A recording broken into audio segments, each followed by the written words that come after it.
And I had no choice but actually to do this, because I call it Dharma, like the path of my life, and I knew Israel is going to get in trouble, because the type of war Hamas invited Israel, it's a very, very messy situation. You used a very special word. You said the kind of war that Hamas invited Israel to. What do you mean invited Israel to? This is not the first war between Hamas and Israel. Yes. Right? But this is Hamas, the war. Yes. Unfortunately, because Hamas was rewarded in the previous wars. Do you know Mosab Hassan Yousef, the so-called son of Hamas? He's called the son of Hamas because his father was one of the founding members of Hamas.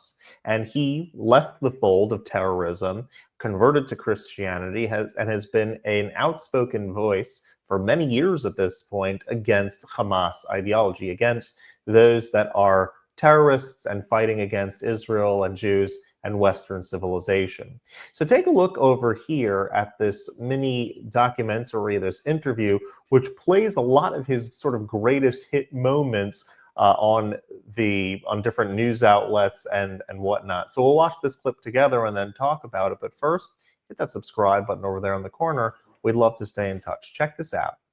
How do you pronounce your name? I've heard so many versions. Yeah, me too. It's actually Mosab Hassan Yousef, and the family name is Dar Khalil.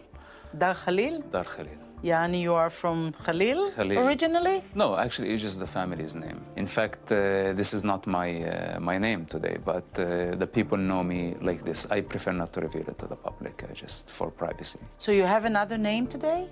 Yes, I do. And you don't want to reveal it? I cannot. For security reasons? More privacy and security, yes. People are trying to hunt you? I assume. Of course, there are so many angry people out there. And of course, they're looking for someone to blame, someone to sacrifice, someone to project their hatred on. And I get the lion's share nowadays from the globe, something that I was totally aware of. סיפורו יוצא הדופן התפרץ בעוצמה לפני שנים כשפרסם את ספרו בן חמאס. בשב"כ הצמידו לו את הכינוי הנסיך הירוק, נסיך בגלל שהוא בן של בכיר בחמאס, ירוק הוא הלא צבע החמאס. Being killed is not the worst thing can happen to me. But if my soul is dead, if I feel the responsibility and I don't say a word of truth, I will die every day. מוסאב עבר תהליך רגשי עמוק של הזדהות עם ישראל. The biggest terrorist is the God of the Quran. I know this is very dangerous. סיפורו בן החמאס הפך בן לילה לרב מחר עולמי. הנסיך הירוק נהיה מרואיין מבוקש מאוד. Hamas is not interested in carrying an attack outside of Palestine. Their priority number one to destroy Israel. בשלב מסוים, תחת מסע רדיפה, הוא עבר לארצות הברית, קיבל שם אזרחות, וירד מעט למדרון האחורי. קצת שקט. אבל אז הגיע טבח אוקטובר, ומוסאב לא הרשה לעצמו לשבת בשקט. Israel considers what's happening in Gaza a tragedy. It's a tragedy made up by the terrorists that you sympathize with. You know who's fighting for the children of Gaza? The IDF. That is killing Hamas. That is uprooting Hamas so the children of Gaza can have their freedom. מאז ביתר שאת ומאוים, חייו בסכנה מתמדת. After October 7 happened, I had a choice to stay in my quiet place or come back into this mess. And I had no choice but actually to do this, because I call it Dharma, like the path of my life. And I knew Israel is going to get in trouble. Because the type of war Hamas invited Israel, it's a very, very messy situation. You used a very special word. You said the kind of war that Hamas invited Israel to. What do you mean invited Israel to? This is not the first war between Hamas and Israel. Yes. Right? But this is Hamas, the war. Yes. Unfortunately, because Hamas was rewarded in the previous wars. When the war ended, they declared victory, and many countries began treating them as a legitimate organization representing the Palestinians. And this final war, Hamas doubled down, tripled down on their strategy of sacrificing civilians, weaponizing civilians, knowing that if Israel decides to invade in a ground operation, it's going to lead to only God knows how many civilian casualties. They predicted the consequences of their invasion to Israel. It was very obvious. Like you take an honorable man and they go into fight with a pig. אב מעדיף שלא לחפור בכישלון של טבח 7 באוקטובר. It was not in the interest of the state of Israel to just go on war, continuous war with Gaza all the time. So there was a blind spot of a kind. Governments, not only the government of Israel and other governments, have been watching Hamas building an army. Why Hamas would build an army? All this was common knowledge, not only to the Israeli intelligence, but also to the CIA and other intelligence services. I can understand also that Israel had a problem, a human problem in Gaza. Recruiting became very, very difficult. Why? Because Hamas ruled Gaza in an iron fist. They literally killed so many suspects for collaborating with Israel, and many of them maybe were even innocent people. So not everybody is willing to risk their life. Like you did. I'm not saying it was the only motive, and I'm not here sitting to pretend that I am the most moral person on earth. I had choices. They were very difficult choices. Do you have regrets about the past? Do I look regretful? No. Okay. Do you want me to say yes? No. Do you want me to say no? I want you to say the truth, your truth.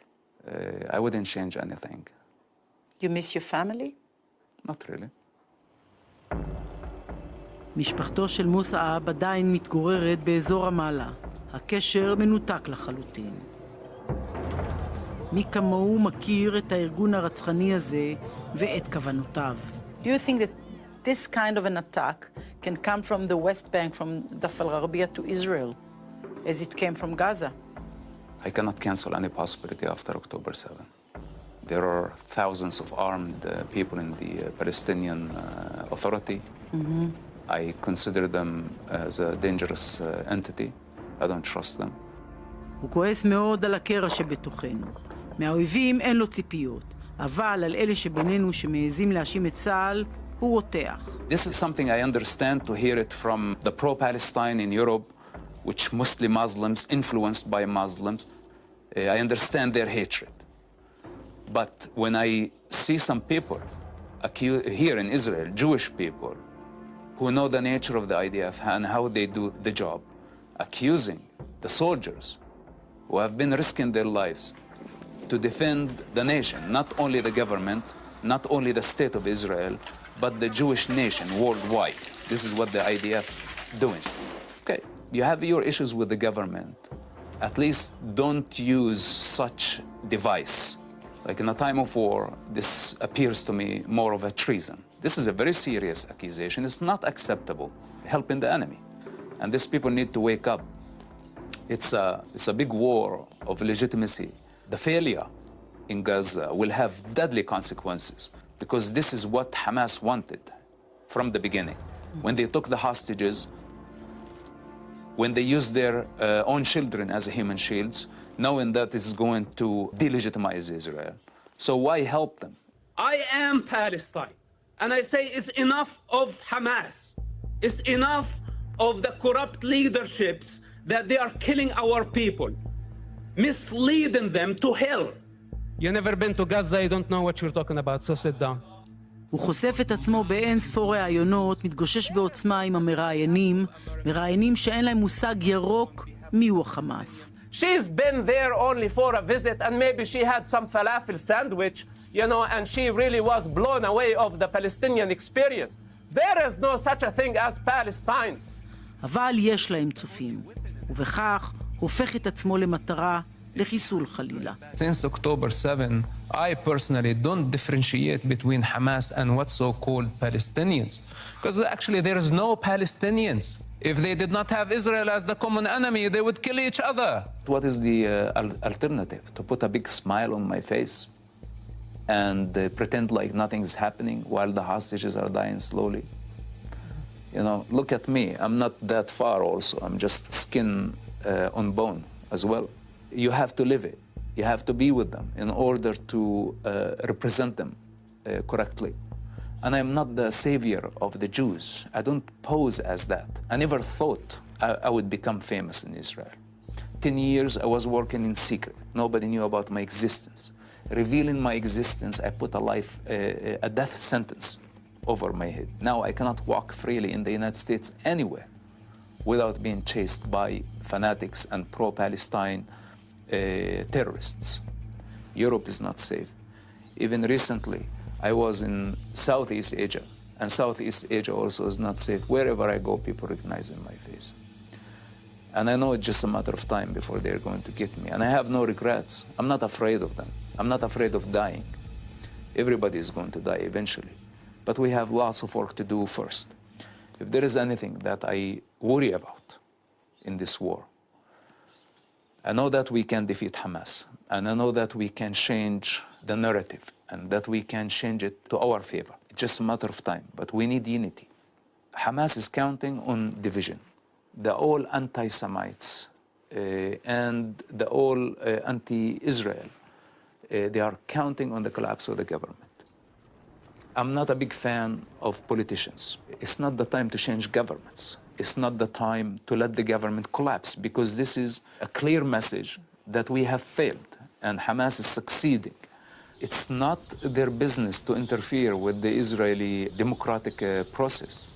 People have the right to protest, then they have the right to go to elections, and early elections if this is the only solution. But I don't recommend that. And I'm not advocating on his behalf, just so you know. I'm just speaking as an independent observer from the outside. Multiple crimes against humanity done simultaneously by the same savage group, and we're still debating whether they are okay or not okay. מבחינתו, גם אם זה יעלה לו בחייו, יש לו משימה חשובה, לאחד אותנו, מצמרר. I personally choose Israel, because if the savages win, all of us are going to pay the price. הוא מנתח את המצב הבלתי אפשרי שאליו נקלענו. I don't know what's the alternative. The government does not have leverage, but the applying force and pressure on Hamas. The only option is to release thousands of mass murderers and prolong the war for much longer than it's supposed to be, so Hamas can buy more time and the world can apply more pressure. You see, they have been recognizing the Palestinian state. They put in sanctions on the state of Israel. Many democracies are submitting the Muslim population in their countries, trying to please the Muslims at the expense of the Jewish minority by doing the wrong thing, by rewarding terrorism and condemning Israel. To surrender, it will have deadly consequences on Israel, and not only on Israel, on the Jewish people worldwide.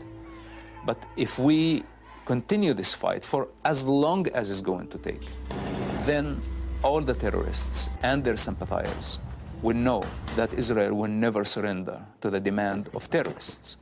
So if we can apply a little bit more pressure and have a deal that includes all the hostages, then I am with that. I think it's the most realistic. But the problem, Hamas staying in power. This is a big problem because this means all our effort in Gaza went in vain. So we cannot win this war without guaranteeing that Hamas is going to be removed from power. Who's controlling now Hamas, in your opinion? Well, it's the military wing right now. Those are the ones who have the hostages. I think they have the final saying.